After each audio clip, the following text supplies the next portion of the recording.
Hey y'all, Simply Zoological here, and welcome back to the channel. Either way, thank y'all for joining me for today's video where we are going to be going over the dev diary for February of 2026 for the game Prehistoric Kingdom.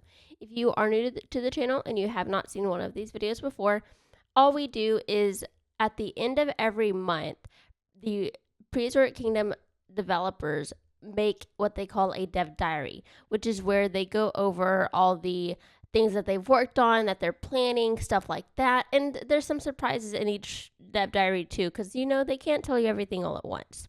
So that's what we're doing today for February of 2026. So let's go ahead and get into the video.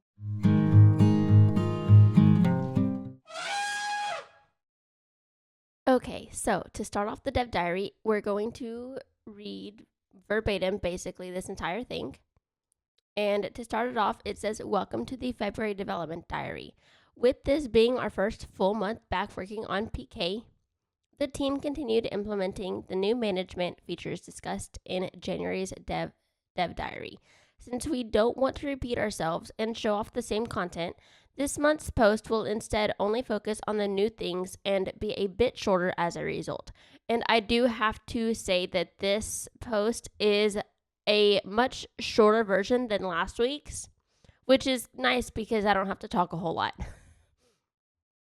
Throughout February, we were able to squeeze in a number of bug fixes, optimizations, and resolve the chirpy water that could be seen on the side of amphibious vivariums. This fix came just in time for our animators to add some new aquatic movement spots for the Titanoboa. I just want to point out that I have not played with the Titanoboa yet in-game, but these animations are looking so good. But moving on, touching on some of the management features we've extended to upcoming resource usage view to show any active transfers in the park. After selecting a resource type from the dropdown, example meat or plants, floating arrows and an icon will appear to show where staff are delivering to and how much they're taking. And I'm just going to pop right back in here really quickly just to say that I've been wanting something like this for Planet Zoo since the game came out, and I'm really excited that Prehistoric Kingdom has added this into their game.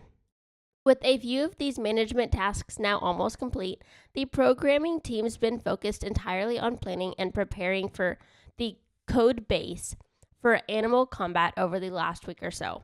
Having now sorted our species into prey, predators, and scavengers, we look forward to realizing the potential behaviors that stem from these niches. The next 4 or so months will be a long process filled with trials, errors, and a lot of animation, but we'll have more combat news to share with you starting in March's dev diary. I'm excited for that. Moving on to update 17, the Stegosaurus. The model for everyone's favorite dino turtle has been completed. Meet our 2 species of Stegosaurus, the Stegosaurus stenops and the Stegosaurus ungulatus, I believe is how you pronounce that.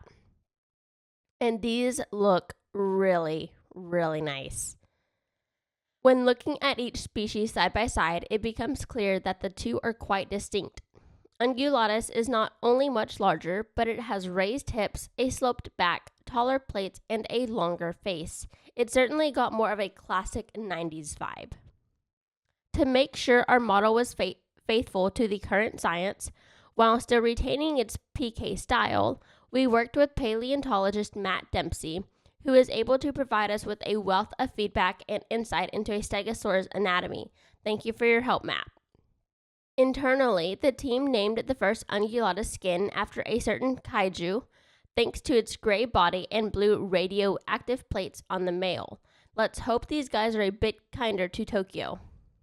After such a long absence, the team couldn't be more thrilled to finally bring this dinosaur to the game. To celebrate its arrival, we've put together a short video highlighting their animations and early sound design tests. So I'm going to go ahead, be quiet, and let y'all watch this through. I do want y'all to note in the second animation clip that they show, it seems like the back hip folds in on itself and molds together. It looks really weird. I hope they fix it, but I guess we'll see.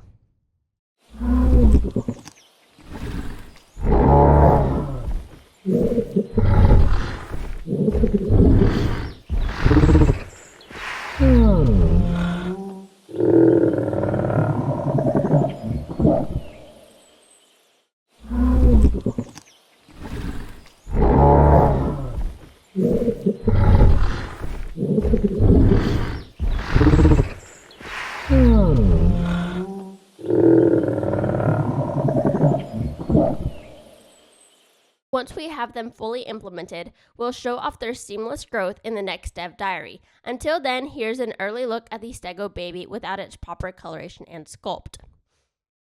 And I do hope that when they add in the seamless growth that they kind of fix the morphing of the skin, it looks like that they have a little bit going on.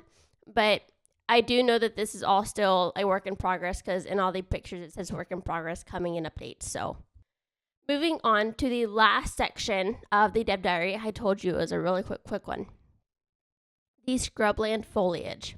To help flesh out the game's Cenozoic landscaping options, we'll be adding new plants to the scrubland and wetland biomes in Update 17 and 18 respectively. As you might guess, this first batch aims to drastically improve the variety of the scrubland biome and actually make it into, well, a scrubland. This next update will bring 28 variants across 4 new species to the game, with those being lavender, cistus, false esparto grass, and the juniper bush. And all of these look so good. And I am so excited to be getting more grasses and more like scrub bushes into the game. These all look amazing. The esparto grass reminds me a lot of the dren grass that we have in Planet Zoo. To sweeten the deal, we're also revisiting the Italian straw flower and Cibal palmetto to make them much more faithful to their real-world counterparts. We've tried to capture varying levels of growth, coloration, and have even included shaggy and clustered variants for the palmetto. There's a lot more variety here overall, making a grand total of 46 new plant assets coming in Update 17, which is relatively soon, to be honest. But that's not all. When the game fully releases next year, there will be even more foliage for not just scrubland, but a few other biomes too. Notable additions will include the highly requested cherry blossom, agave, eelgrass, stone pine, and a curry palm. It will truly be Plant Kingdom. And knowing that there's more plants coming to the game makes me so excited, because I'm a believer that you can never have too many plants in any video game. But that is all I have for y'all this week. I hope y'all enjoyed the video. Please make sure to leave a like, subscribe, all of that good YouTube stuff. Go check out this dev diary for yourself if you would like. And make sure to check out the community spotlight, because it's pretty interesting this month. We have some really cool builds and a really interesting photo and everything. So make sure y'all go check that out. And I will talk to y'all next week. Bye, guys.